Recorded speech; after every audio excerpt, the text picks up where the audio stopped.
ഒരു ചെറിയൊരു നമ്മൾ പ്രവൃത്തി ചെയ്യണം. അങ്ങനെ ജീവിക്കുമ്പോഴാണ് നമ്മുടെ ജീവിതവും ദൈവത്തിന് ഇഷ്ടമാവുന്നത്. ഈ തിരുനാളിൽ പരിശുദ്ധ അമ്മയോട് നമുക്ക് പ്രാർത്ഥിക്കാം.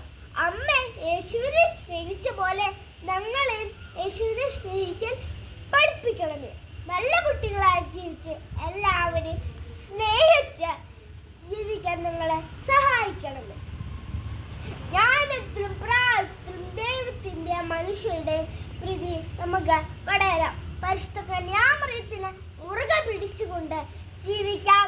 നന്ദി.